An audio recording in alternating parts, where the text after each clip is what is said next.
You're listening to another great podcast in the MyMac Podcasting Network.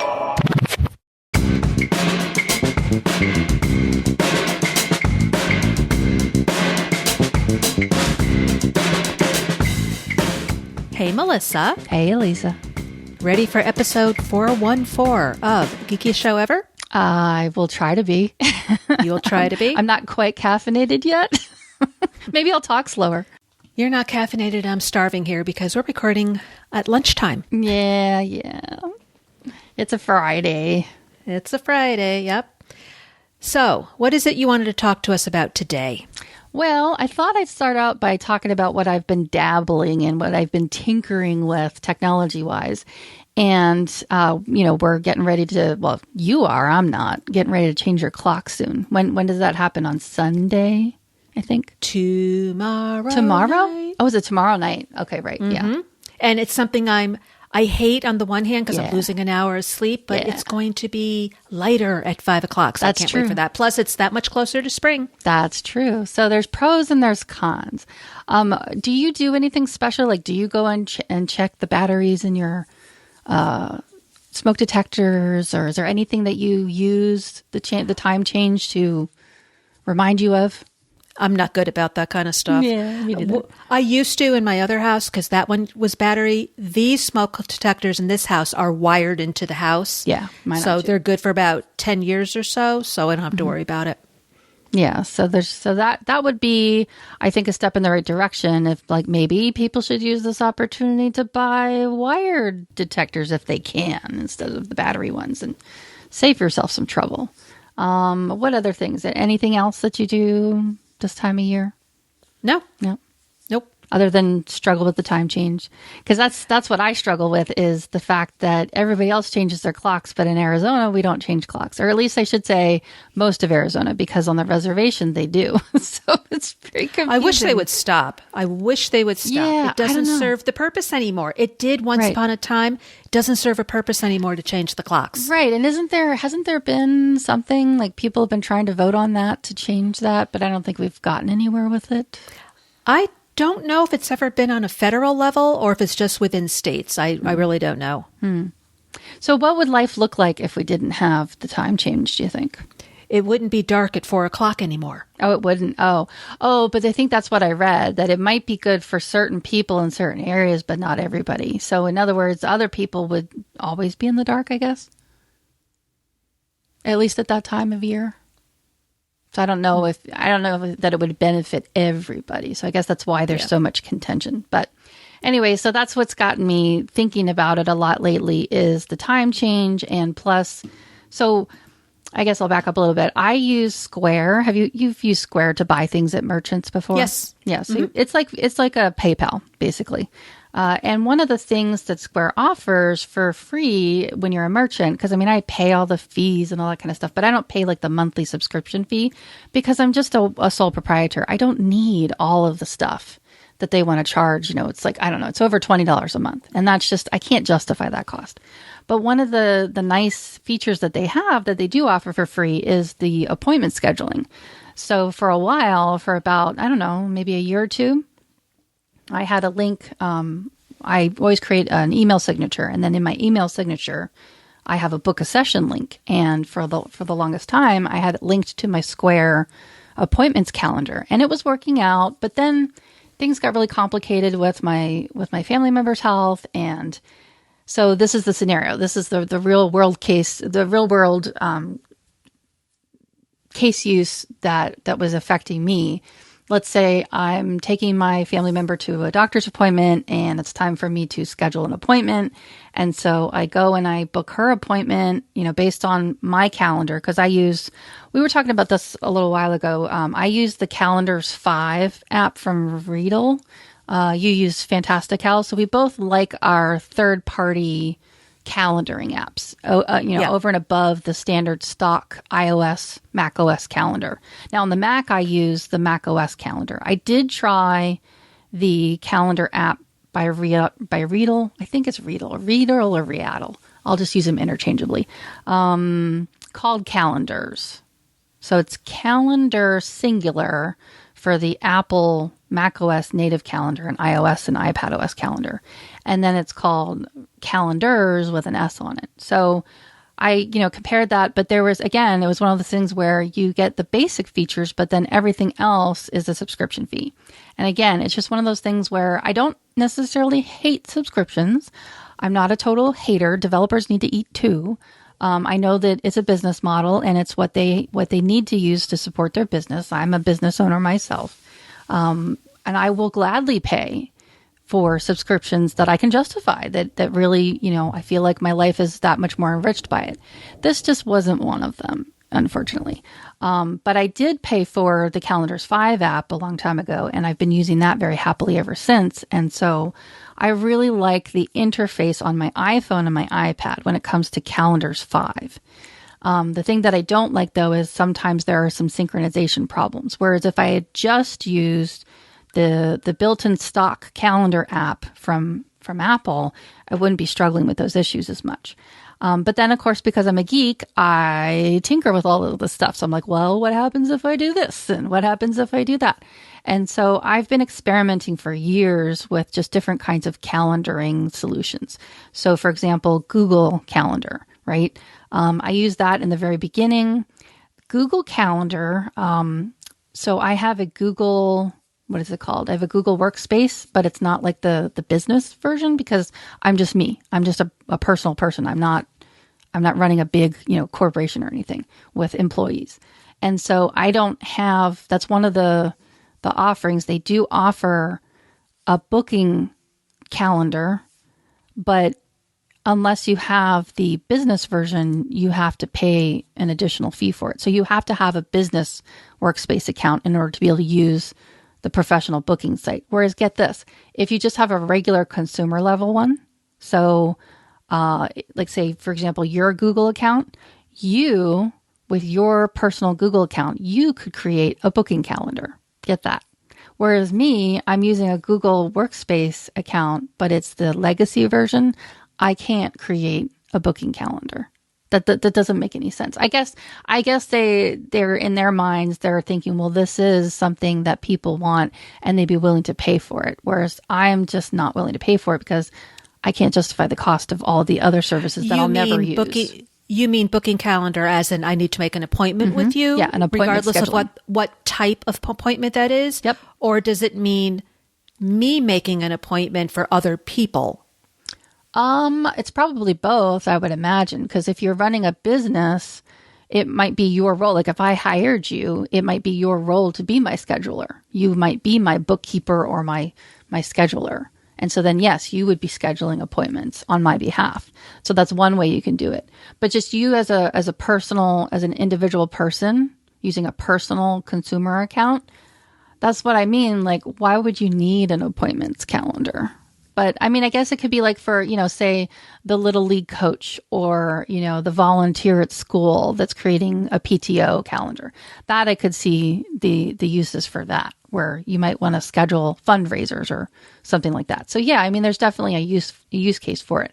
But when you're a business, even a small business, even a sole proprietor, this is where it gets a little dicey because I can't just go and say, yes, I'm just going to subscribe to this and subscribe to that. And, before you know it, I mean, as much as I tinker, I can't afford all these subscriptions, say that times real fast. I have to be able to justify it. So that's why I've been tinkering with this stuff, because on one hand, it needs to be something that if it does have a tier with these extra features that I might really need, if I can justify the cost of it, then yeah, I'll pay the subscription. But if it's got, like in the case of Square, for example, that's a good example where I'm a Square merchant. That's what I use for my invoicing. I pay the fees when, like, say if I charge you $100, I don't get $100. I get whatever do the math. It's like 0.3% plus like 30 cents if I invoiced you or something like that. They have some kind of a formula that they apply. So then that cost let's just say for the sake of arguments, if I charge you $100 for my services rendered, you pay me by clicking a button and using Apple Pay, which I think is wonderful. I mean, every time I go, this is what's funny about it. When I go to work with clients in their homes, it makes paying fun. They get a kick out of it because it gives you this little animation and it makes a noise and it's really, really cool. And it's like, I'm not really actually thinking like, oh, there goes $5, that I could have put in my gas tank. But it's the cost of doing business. And, of course, as a business owner, you realize that there's costs of doing business. And so at the end of the year, come tax time, I gather up, that's the other thing I like about Square is it does really good reporting. So it gives me a nice report and I can, when my accountant says, how much did you pay in fees for your business? I can say, this how many hundreds of dollars that it racked up in fees. And then I can claim that as a deduction on my taxes. So, it's the cost of doing business. I'm fine with that. But so over and above those fees though, Square will charge you a monthly fee for all of the features that they offer. So they give you a little taste for free. And then they say, well, if you want more, then you have to pony up the monthly subscription cost. And so where I'm at with it is I like all the features that I'm getting with the free version.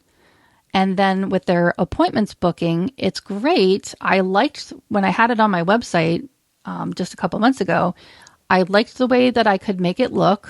I could basically give people a choice. When you come to my website and you want to book an appointment, you can either schedule an in-person house call or a remote session. And like we were just talking about, that's a great idea, actually, that I want to maintain that. I want to try to make it so that people are given a choice, whether in person or remote. And then, the next couple of click-throughs, they can decide on what, they can see my availability.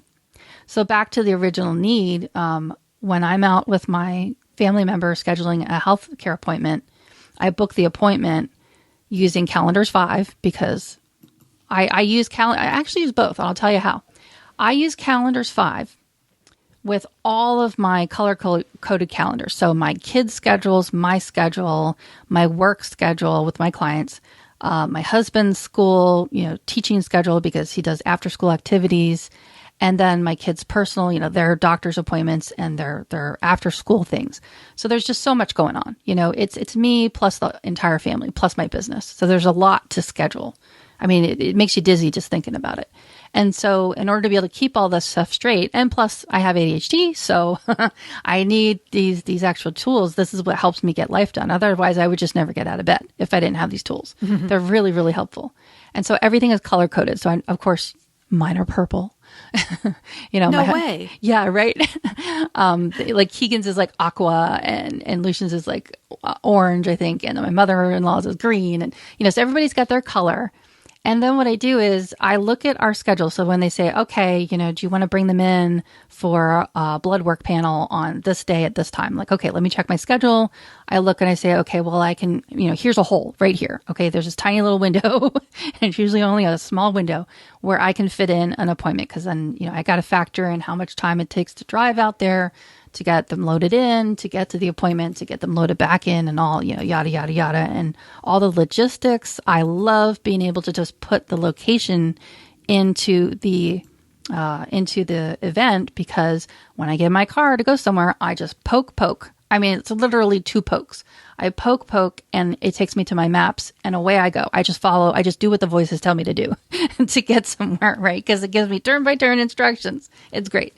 And this is all from calendaring. I can get all this stuff done. So I'm there at the front desk. I'm making the appointment. I book the appointment for my family member or myself or my kid or whoever it is at the time. And I block it off on my calendar. Then the problem is, okay, by the time I drive back home or till I get somewhere where I can get to my brain again, because I've got to, now I've got to load them in the car and now I've got to go, drive somewhere else, go to the next appointment. So it can be a while until I can sit down and like look at my calendar. And when a client texts me or emails me and says they want an appointment, then I have to go and like, block things off again. Well, wouldn't it be great if that was automated? Okay. So there is that possibility.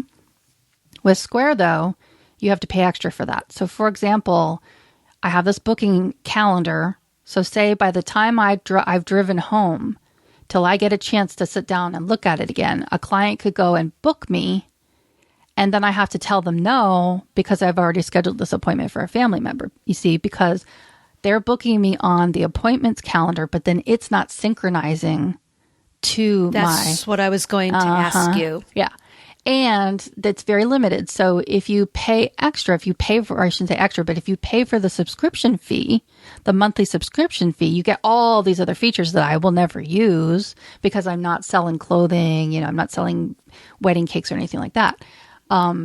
One of the features that you get with the subscription is it will link to your Google Calendar. Okay. Now, mind you, I don't really want to use Google Calendar. I want to use iCloud. That's where all my calendars are. That's what I prefer. That's what works the best for me. I like it better. I like the interface. I just like it better. I'm not entirely opposed to using Google Calendar, but I would like to have everything all under one service. What if eventually I do decide to move my email to Apple, to iCloud? Because I'm already paying for that. That I'm already paying for the one fee. So, sorry, I got a fuzzy on my microphone, and it's driving me nuts. Welcome to my ASMR channel. Where was I? Yeah, so I want to use iCloud. I just want to have my set of calendars that I have it set up. So that doesn't work for me. So I'm not going to bother paying for the subscription fee.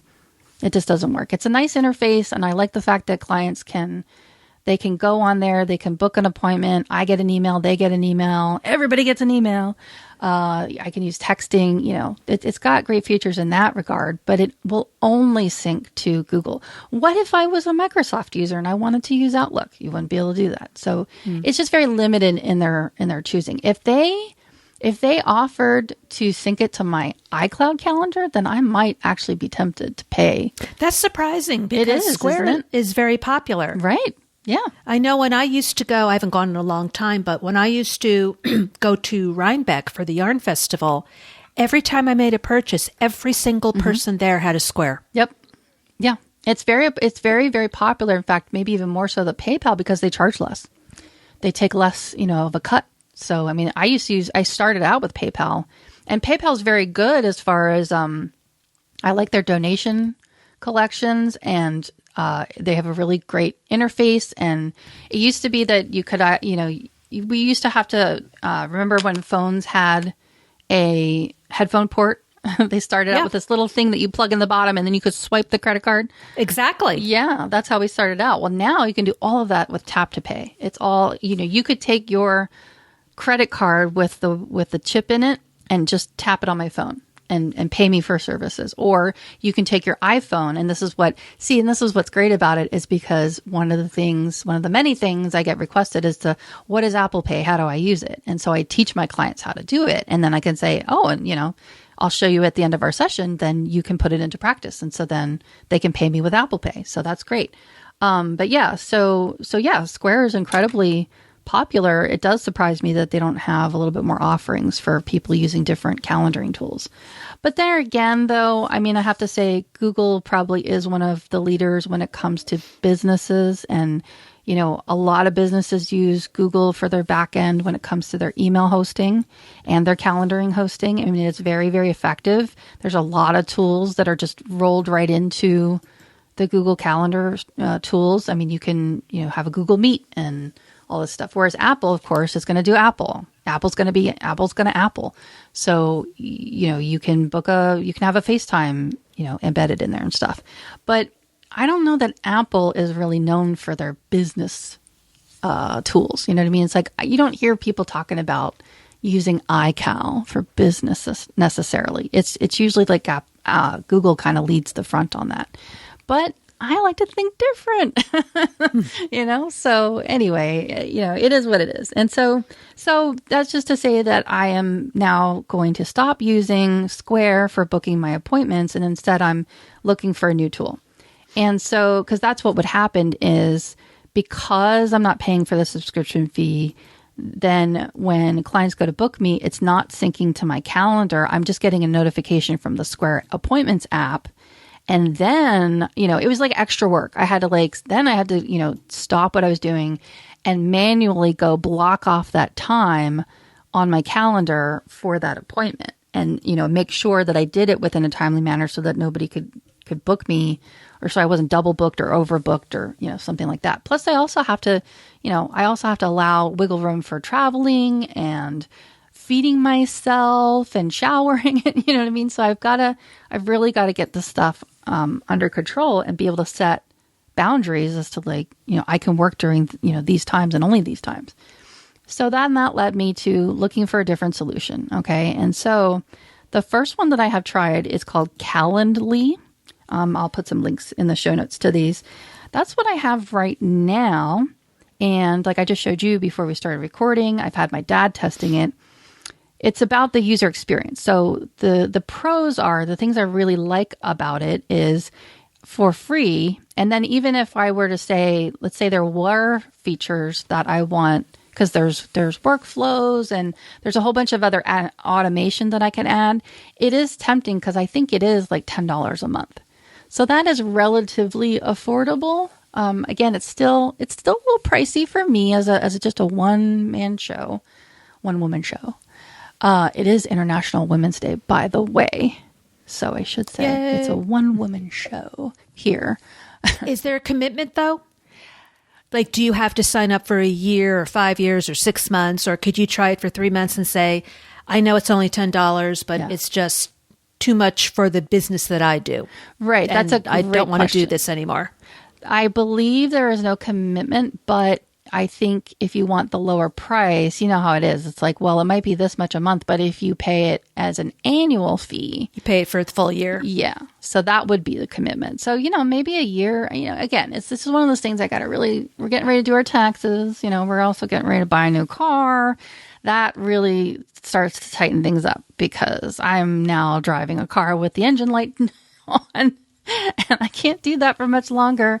So, yeah, adding on a car payment is going to make things tighter. So it's like, well, how am I going to work that? So that's, those are considerations I really have to think about when it comes to, even though it may only be $10 a month, that might be nothing to somebody else. But for me, it can be a bit of a stretch because I was just going to say that $10 isn't a lot, but depends on who you are and what your budget is. Mm-hmm. Exactly. So these are things that I just don't take lightly. This is why I tinker so much. This is why I geek out about this kind of stuff, because I really want to really justify it. I really want to kick the tires on. I really want to make sure that I understand what it is that I'm paying for, and or what can I get away with and not pay for. Again, I'm all for supporting these companies, and I think it's fantastic that they offer so much for free. But like in the case of Square, that is something that really bugs me, is they will offer things for free until they won't. You could be using these features for free for like a year, 2 years, and then all of a sudden they'll decide that in their business model, they're not making enough money or whatever. And then they say, well, because they do that, they'll say, these free features are going away. So if you use them, you've got to either pony up or recode your website and take off this embed and, take out this link and, that's a lot of work too. Do any of these services give you a trial? They do. You can do this, use these features for 7 days or 14 days. Yeah, so you it's usually like 7 to 14 days. Yeah. Yeah. Get a feel for it and see if you want to spend the money. It is nice that they do give you a trial for either 1 to 2 weeks. But for me personally, that isn't really enough because of so many other tasks that I'm doing between, helping to care for another family member, my kids. There's just so much going on that it's just not enough time, I don't think personally, because, a week can go by so quickly for me before I'm like, my head's spinning. I'm like, oh, I can't believe it's already Thursday, And so I would just need a little bit more time than just 2 weeks. So anyway, that's that when it comes to timing. But yeah. And so there's 2 services I'm looking at right now. Calendly is one. The other one is called Simply Meet Me. There's Simply Book Me and there's Simply Meet Me. And they're kind of terrible name. I know you said it. Now it really bugs me. It's a terrible name. And yet, there would be a way that I could somehow, again, if you pay for it, you can just use all of your own branding. And so you really would never see that name, except you might during maybe certain email transactions. Like you might see that the calendar, that the service is through there, because I know there's places within the booking process, within scheduling an appointment, where the customer has to quote unquote agree to the privacy terms. And so if they're going to read that, they're going to see that that's what it's called. So there's not really any getting away from it. Now, Simply Book Me sounds better than Simply Meet Me, right? That would be a little bit Yes, it does. less tragic. Well, but that one costs more, of course. Even that one is kind of... Yeah. I mean, I think of booking, like booking, a hair appointment or a manicure, or like in my case, technical support. So booking, I like the term booking. I like to use that. Book appointment. I like the way that sounds. Scheduling could be another phrase to be used, but I like book. Anyway, so I'm comparing those two things, side by side, because they're very comparable in price, if not almost the same thing. But they have, of course, their different free offerings. But yeah, like once bitten, twice shy when it comes to things being taken away. Like I was saying with Square, you could be using these certain features, and then all of a sudden they'll just decide, in 3 months from now, these free features are going to be lumped into the paid version. So that's ouch. And so I don't know what the history is when it comes to Calendly and Simply Meet Me, what their history is for doing that sort of thing. So that's something to research. But so far, I really like the Calendly interface. I like the fact that, and I think both of these do, because that's why I'm also considering Simply Meet Me, both of them do offer to synchronize with your iCloud calendar. And that's what made me the happiest, because then I don't have to. Now, if I had to, I would. If Google is the only choice and it's a free offering and it gives me what I want, then I will use Google Calendar if I have to. I'm not completely opposed to it, but I would prefer to keep everything with iCloud. And so far, these two tools will let me do that. So that's what I'm evaluating. Now, the thing that I'm struggling with right now is, and maybe I'll reach out to their customer support and see if they can offer any kind of solution, because maybe it's down to coding.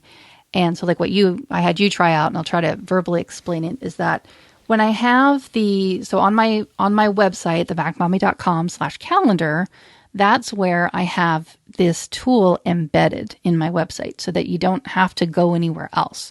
Everything's just there on my website. Easy to get to. I can link that page into my email signature so that when I email somebody, they can just click it and it goes right there. And you can do all of the booking on the website, no problem. My terms are listed. All the instructions are really clear. At least I try to make it. What happens, though, is when you do it in the iOS or on a mobile interface, and even the iPad is okay because there's just enough space. But once you switch to an iPhone, then it gets a little dicey. So it looks nice, and the calendar shows up. It's pretty snappy. It loads pretty quickly. I even had my dad test it on an old iPhone 7 Plus, and he could get through it. But it's the scrolling. Because it's embedded, it's very janky. You experienced it. It doesn't scroll.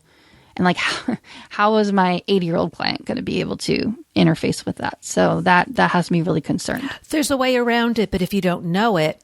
Exactly. You can't do it. Yeah, and I shouldn't have to explain that, well, actually, if you just place your fingertip to the side, then you can scroll up and down. But it's really difficult to verbalize those instructions. So that just can't be. I can't have that. So that's what I'm trying to figure out. Like maybe if customer service, maybe they'll win me over. If customer service can figure out a way that says, if you just add this line of code or, change the pixel height to this, maybe that'll fix it. Because I have experimented with a little bit of that. I tried changing the pixel height and it didn't really do anything. Plus, I'm also right now, and this is something else I'm tinkering with too, is building my website. So right now I have it built in Google Sites, which is kind of, a click and build. You can't really do a whole lot of customization with code. I mean, I could add CSS to it, but that's a whole other thing. And so there's some awkward spacing that I don't like, and I might be moving to WordPress. I'm going to investigate that soon, so we'll see what happens there. But yeah, so that's where I'm at with that. So those are the two tools that I am tinkering with and trying out. And if I can get the scrolling fixed, then I guess that will determine the winner. Whoever can give me and my clients, my readers, my users, whoever comes to the site to interact with my site, whoever can provide the best mobile experience will be the winner. So I will report back on that. So stay tuned to find out who the winner is of the embedded calendar app war. The cage match of the calendar. Yeah. That's what it is. So that's my spiel. That's my thing on. That's where I'm at with calendaring. You want to talk about what we're doing when we're not busy scheduling things? Well, we are recording this on Friday, March 8th, and it's going to be released on Sunday, March 10th, which is Oscar night. Oscar night. Did you see any of the movies? We're going to do like a little casual palate cleanser, low-key. Did you watch any movies? I have seen a couple. I have seen on your list here. So these are from the Oscar nominees. Yeah, these are different Oscar nominees, whether it's Best Picture or these are just ones that I've seen. Best Picture or Best Actor or something like that. I don't go to the movies. Yeah, me neither. I don't enjoy the experience. I don't think I've been in a theater for 4 years now. It'll be 4 years on the 13th since the world ended for us in that way.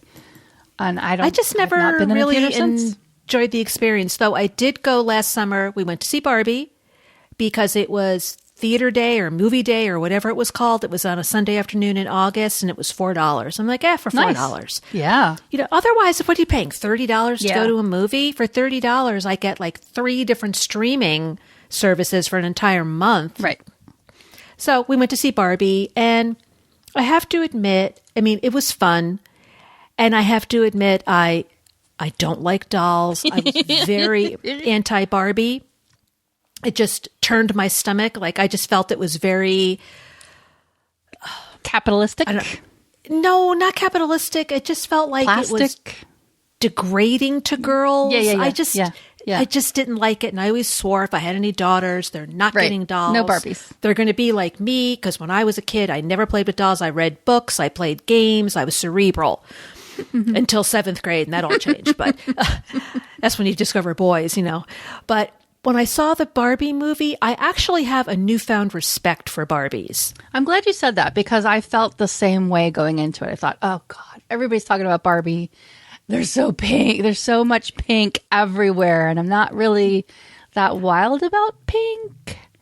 Unless it's paired with purple. It wasn't the pink. It was just the I can't think of the right word. It was just like so phony and fake. Airhead. Yeah. Just that's why I said plastic, like so fake. Like there's just so much like unrealistic. But then after watching it, then I realized, little girls see themselves in these dolls. Yes. That's why it's really wonderful that you have the black Barbies and the Asian Barbies and like the physically disabled, Barbies, or maybe one with a hearing aid, because little girls weird Barbie was my favorite Barbie. I love Kate Barbie. I love Kate McKinnon. It's ADHD Barbie. Sweet. But little girls need to be able to see themselves in the dolls that they play with. And I thought I needed to see myself in weird Barbie. Totally. Yeah. And how the Barbies were doctors and lawyers and empowered gardeners. Women. Yeah, but they were the president. They were everything. Mm-hmm. So I did have a newfound respect. Not that I'm running out and buying Barbie for anybody, but I did have a newfound respect. And does it deserve an Oscar? No. No. But it was definitely fun. Yeah. And I also love Ryan Gosling anyway. Him in The Notebook. Oh, God, be still my heart. Is Ryan Gosling movie. Like my Jason Momoa? Probably. I just love him. But I love the T-shirt. Your what is it? Your Kenough. Cannot. Enough. Can of. I just loved him. Yeah. So it was a good flick. It was a good flick, and I really do. I like Billie Eilish, and I love that her song has gotten so much airplay. And it did actually get me a little teary eyed at the end. It was a very good song, and lately I've been seeing it paired with a lot of, shall we say, progressive memes and stuff. And so yeah, I liked it. I think she's a really, really talented artist.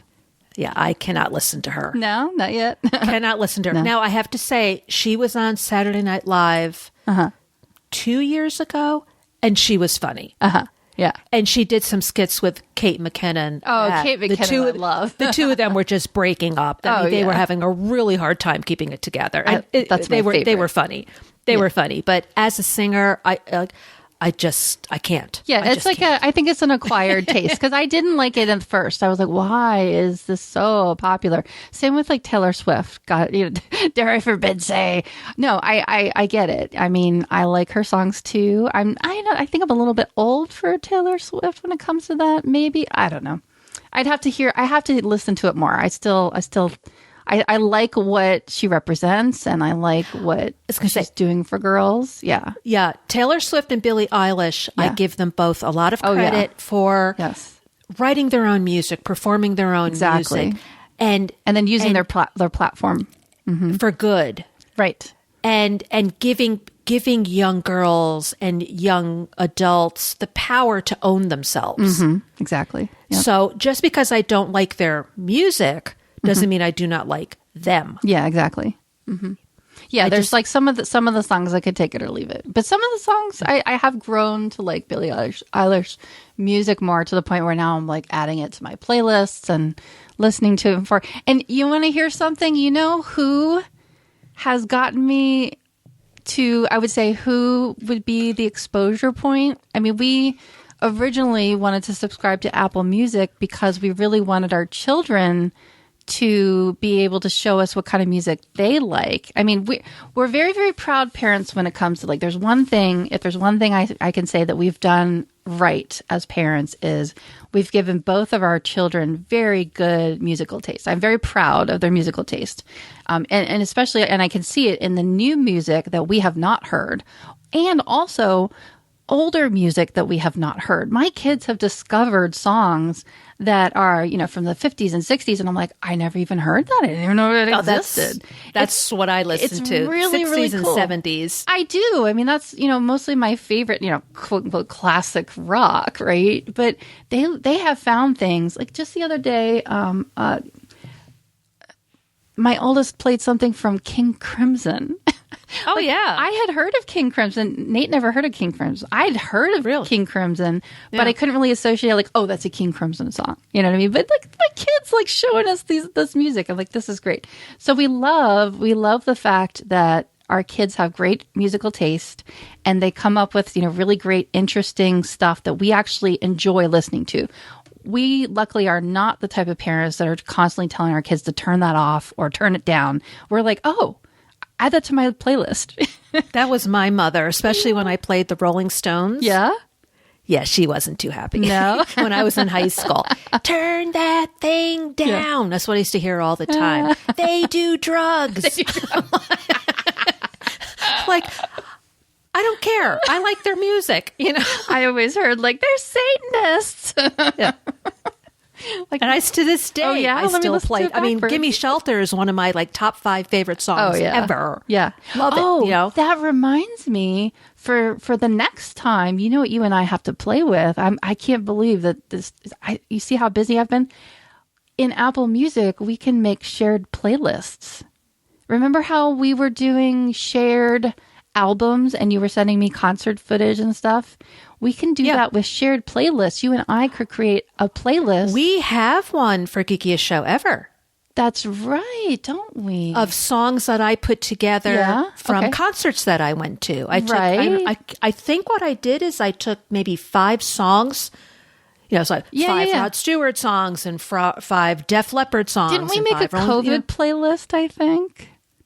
Yes, we did, but I don't Kevin think we was helping us with that. Yeah. I think we was like internal. Yeah.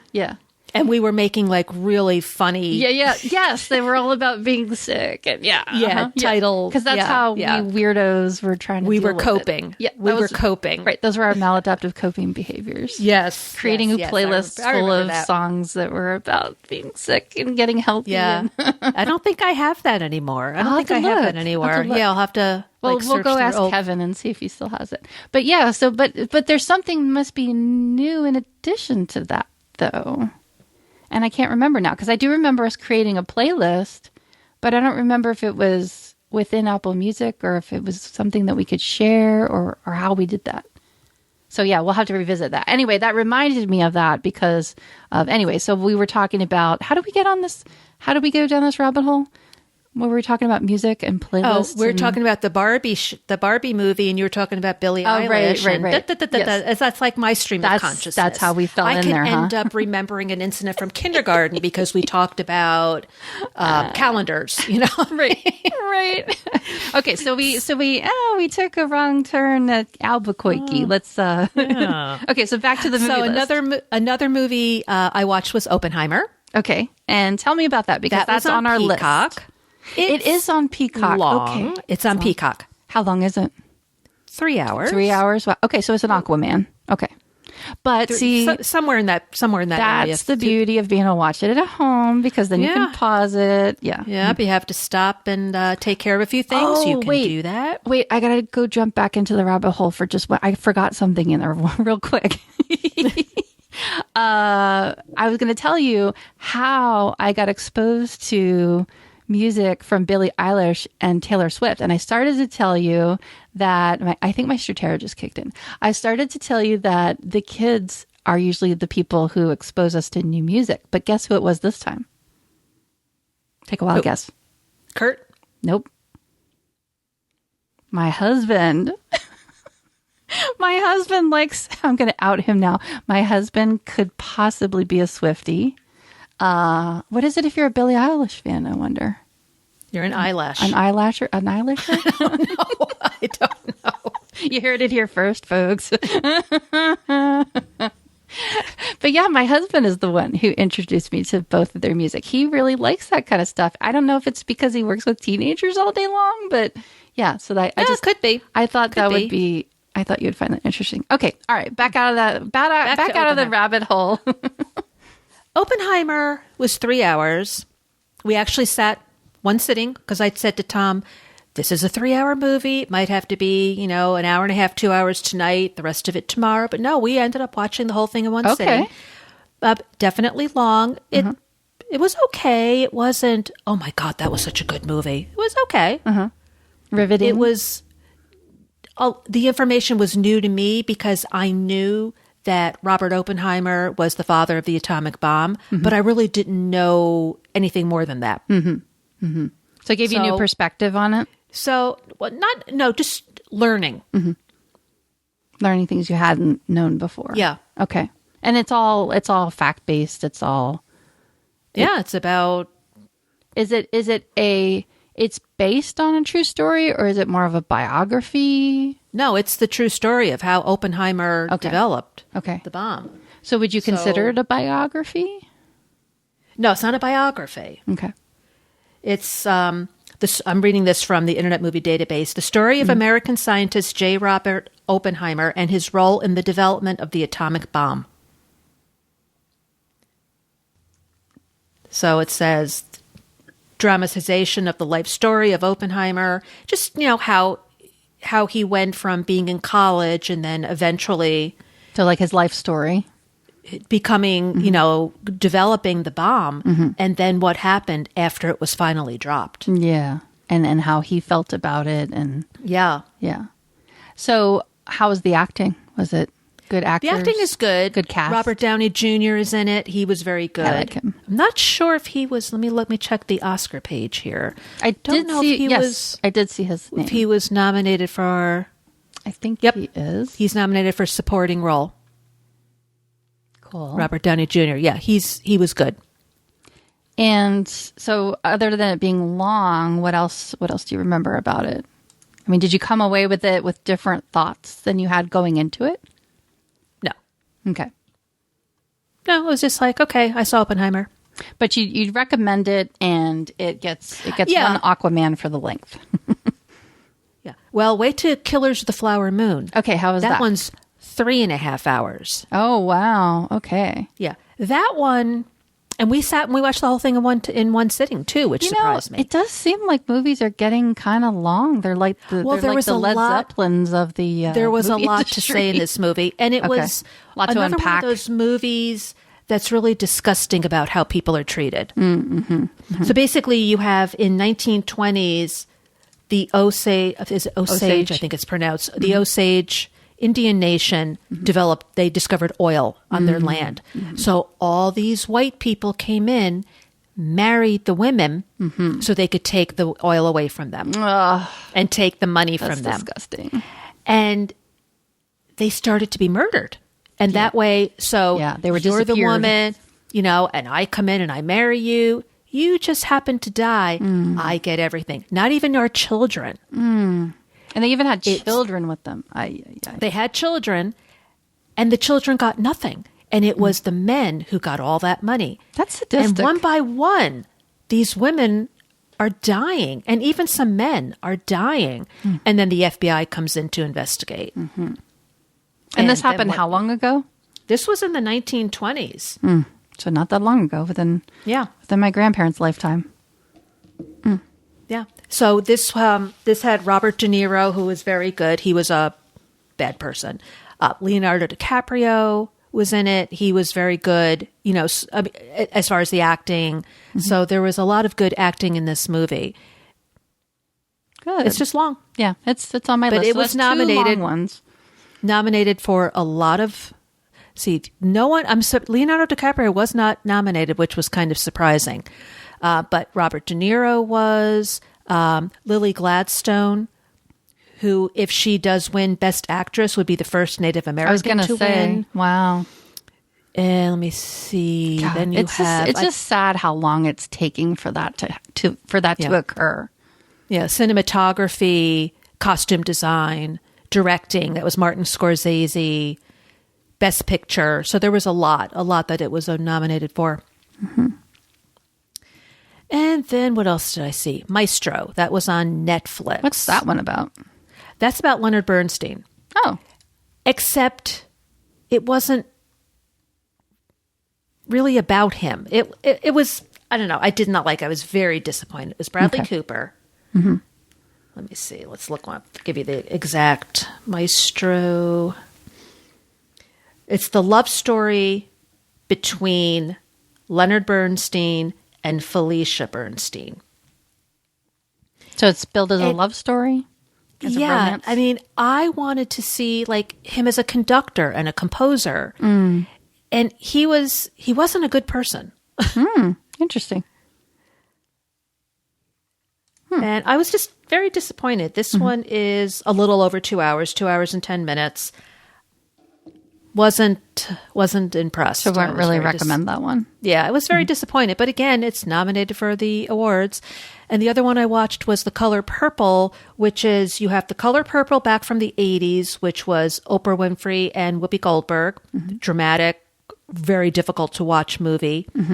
Then they made a Broadway show about it, which I saw and was really very good. Then they decided to make another movie based on the show, so it was a musical. I thought it was terrible. The remake was terrible. This one that's been nominated? This one was terrible? Best Supporting Actress was nominated for The Color Purple. I just was not. What did you think was terrible about it? The songs, I don't know. I just didn't like it. It didn't grab me like the other movie did. And I really liked the musical on Broadway. Was there overlap, though? Was it just a remake, or was there overlap? Was it just like... It's the same... Was it a reimagining of The Color Purple? No. It was the same storyline. Okay. But not as gripping as the first one. I don't know. I just didn't... Now, Danielle Brooks, who is the... let me get back to that page. I think that's her name. Danielle, actress and a supporting... Yep, Danielle Brooks from The Color Purple. She was also in Orange is the New Black. She's very good. Okay. And she was very good in Orange is the New Black, too. I'll look that up real quick.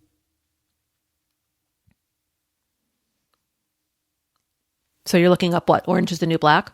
Yeah, the actress. I'm trying to place... Yeah, she was good in both. But that is all that I've seen. What role did she play in Orange is the New Black? I don't remember her. That was such a long time ago. I know, but I really liked that show. Oh, Tasty. Yes. Oh, wow. Yeah, she's amazing. Yeah. Okay. Yeah, and she was, I would watch it just for that, because I like her. Yeah. Yeah, she was good. She was good in both. Good Yeah, it kind of makes me want to watch them back to back and see. I wonder what would happen if you hadn't seen the first one. Maybe I should watch them backwards. Maybe I should watch the new one first and then the old one. You could. I think that's what I'll do. Because I think I might have watched the old one, but just so long ago that... That's what I tell Tom a lot, that some of these movies I've seen such a long time ago that it's as if I'm watching them for the first time. Right. Like Turner Classic Movies is doing 31 Days of Oscar, I think is what they're calling it. And they're showing all these different movies that won an Oscar in one way, or whether it's Best Actor, Best Director, Best Movie, whatever. Something within the movie won an Oscar. So I recorded a whole bunch of them. And I've been watching, one was Silence of the Lambs, which I saw back in the 90s. Right, and that was very riveting for its It was time. as if I hadn't watched it before. It was brand new to me. Last night, I watched The Goodbye Girl, 1977. That was Richard Dreyfuss and Marcia Mason. Richard Dreyfuss won the Oscar for Best Actor. I'm like, really? He was good. Was he Best Actor? I don't know what the competition was. I don't remember.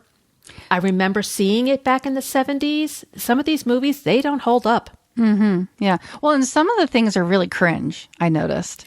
Well, and then another one I watched was, I got to remember now which ones I recorded.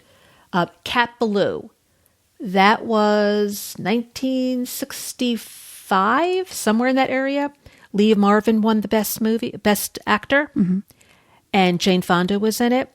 I got through 45 minutes and I deleted it. Oh my gosh. I said, this acting is just so bad. Yeah, just so bad. I cannot. Yeah. I watched In the Heat of the Night. Well, then that kind of explains why they are doing these remakes. Because at first, when I first heard this, I was like, why would they take something that was so good and like remake it? What's the deal there? And maybe this is why. Maybe our collective conscience needs a refresh or a reboot or something like that. I watched In the Heat of the Night, 1967. I mean, I'm about to turn 50, and I think that's when it starts to happen, at least, because that's what, even just Nate and I, just last night, we were talking about this, that we were talking about movies we wanted to watch, and the kids sometimes make references to things, and we're at that age now where we'll make a reference to something. Like, I'll just pick on Jaws, for example. You're trying to sneak up on a kid, and you go, dun dun dun dun dun, and like it's lost on them. It means nothing to them. Yeah, we're like, oh. But you go back and you watch them, and you go, oh my god, I've heard of all these different movies. They're supposed to be classic actors, classic movies. In the Heat of the Night, I'm pretty sure I watched that before, but again, it was brand new to me. Sidney Poitier. Yeah, and that wasn't bad. But again, it just shows you the racism of the Deep South, and you just go, oh. That wasn't too bad. The other one I watched was Mildred Pierce, 1945. Joan Crawford. She won Best Actress for that movie. And I'm watching, I'm going, are you kidding? If she won Best Actress for that movie, all the other nominees must have been pretty bad. Yeah, it makes you wonder like how our tastes have changed, our it wasn't levels that she of was expectation have changed. It wasn't that she was a bad actress, but it wasn't anything spectacular.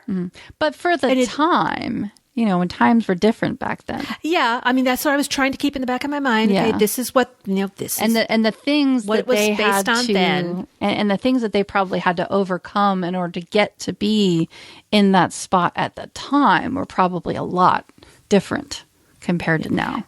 And she was beautiful. She was, I mean, when you looked at her later in life, she was very hard looking. She had like the very arched eyebrows that made her look very hard. She was beautiful and very, very thin. Well, this was all before Botox and cosmetic surgery. She was a beautiful woman. But then again, she probably did it old school, probably had anorexia, who knows, who knows what kinds of. So then I also have Waiting to Watch. I have On Golden Pond. Oh, which yeah. is what I watched that one before. That's Katharine Hepburn and Henry Fonda. Yeah. I have Sergeant York, which is Gary Cooper. A Man for All Seasons. I've heard of that. East of Eden, which is James Dean. Are these all your rewatches that you have queued up? I've seen never seen On them? Golden Pond. I've never seen the rest of these. Okay. Elmer Gantry, which is Shirley Jones, maybe 1960-ish. And I've got Funny Girl for Barbara Streisand. You know what I would add I've to never the list? seen any of these. I would add to the list 9 to 5. You know, that was on. It was. Not during the Oscars, but it was on, I want to say, within the last year. And I did record it and watched it again because I do remember seeing that movie. And I'm like, yeah, this just doesn't, doesn't. Well, that would be one of those things where some of the things would be very cringy, like, yeah, you can't do that. Yeah, you look back on some of these movies or TV shows that you go, like, I remember in the 80s, I used to love watching Family Ties. Yeah. And then I started watching it again. I went, Really? yeah, no, this isn't working. No. Yeah. Our brains are just different now, I think. Where other shows, I still love I Love Lucy. I still love that show. Yeah. Those are the true classics that just don't, maybe that's what it is. They don't age. Something like that just doesn't age. We just finished watching for Tom's second time and my fourth time, The West Wing. Oh, you love The West Wing. I love The West Wing because that's probably top of your list, isn't it? Like, you love that show. West Wing favorite. And I Love Lucy are my two favorites. Oh, okay. The West Wing is how you wish government worked, regardless of your political affiliation, regardless of your political leanings or thoughts or desires. Yeah. That's because this is a group of people who bust their butts for the American people. Yeah. It's a fantasy land, though. Yeah, it is. It is. But it's escapism at its best, right? I love it. So I'm currently watching. There's nothing really current that I want to watch, so I'm watching Boston Legal again. You know what would be really cringe to watch again? The Golden Girls. I've never seen The Golden Girls. No? Oh, my God. Nope. Never seen it. So I'm going through and I'm rewatching old shows. Yeah. My son texted me, I don't know, about a week ago, and he says, you have any good shows to watch on Hulu? I said, yeah, St. Elsewhere, L.A. Law, NYPD Blue. They're all on. So he's watching St. Elsewhere. He's on season 2 already. He goes, this is a really good show. I loved it. You know what my dad's favorite shows. is? My dad has, he loves NCIS, but the thing that he has watched the most of, I think he's watched the entire seasons of all the House. He's watched House like 4 times over. I've never seen that one. That one's really cringe to watch that again. My eldest got interested in it and wanted to start watching it again. So we're like, okay, we'll watch it. It's just, I don't know, it's kind of soothing because you've already been there. You kind of remember what happens. But now rewatching it again, it's like, wow, this guy's a real dick. And wow, this is really, it's very cringy. Like, I mean, how it's can true. you get away with that stuff? We watched 20 years ago, not quite 20, maybe 15 years ago, we watched Boston Legal, which is William Shatner and James Spader. Oh, I love James Spader. I could just stare at him all day. Yeah. But talk about just William Shatner and the lines, the line, Denny Crane, she's having my baby. I mean, he comes out of elevators and some of the things he says, which I can't repeat here, are so funny. I mean, Tom would be in another room and I would like rewind, video it on my phone and send it to him. You know, I'm like, a Denny Craneism. I mean, kind of like a Christopher Walken. Just so funny. We just watched William Shatner last night. Like, I think the last couple of nights, Nate puts that on at night, and I'm trying to think of what the show is, but it's like it's not, didn't he do also Ripley's Believe It or Not? I think this one is it's not Unsolved Mysteries, I don't think, or it's something like Unsolved Mysteries. It's something like that. It's like a crime show, or it's like this strange phenomenon happened, and then they try to explain. Well, that would make sense because it's Star Trek. Yeah. That's what it is. But it's like, William Shatner before bed. That show came on, I want to say 2004 to 2009, somewhere in that. And some of the things that are said in those shows, I'm like, ooh. Cringe, yeah. Mm-hmm. I'm not sure this is really appropriate anymore, but I still love it. Yeah. Okay, William Shatner, let's see. Star Trek. Right. Are you looking to see if he did Ripley's or Unsolved Mysteries? Yeah, I'm looking to see his different... Oh, he's done a lot of... Oh, he's done a lot of stuff. I used to work at this one place where he had released a CD, and it was like a, I don't know, how would you say it? It was like a song CD, but, he like sing talks. It's not really singing, it's more like talking. Yeah. And we kind of like challenged each other in our little cube farm, like in our cubicles, like, all right, listen to the CD and see if you can stay awake. Oh, he was in Miss Congeniality too. Oh yeah. Stay awake to Shatner challenge. Okay, I'm already back to 1997 and I'm not seeing what you're talking about. Well, maybe what if you just search Unsolved Mysteries? That was Robert Stack. Unsolved Mysteries. Yeah, that was... Oh, okay. Unexplained is what we were watching. The Unexplained. That's what came up when I searched Unsolved Mysteries. But it's called The Unexplained, and that's probably why I thought it was Unsolved Mysteries. Because it's like the unexplained, mysterious something. Yeah. The Unexplained, 2011? I'm like, I need a nap just thinking about it. Mm-hmm. Yeah, that's what we wind down to. The Unexplained. On that note, can you explain to listeners? See that nice segue there? Nice. Can you explain to listeners how to get in touch with us? Smooth. So yeah, slide on over to geekiestshowever.com and click on our contact tab. You can also email us, podcast@geekiestshowever.com. And then we're on the socials. And where are we on socials? I am on Twitter, X, whatever the heck you want to call it, at Elisa Pacelli 1. Or Mastodon at mastodon.social/ @Sensei Dai. And for Melissa, themacmommy.com. All her information is there if you want to reach out to Melissa. All my stuff. So we want to thank you so much for listening. We will be back in a few weeks. And until then, please stay safe.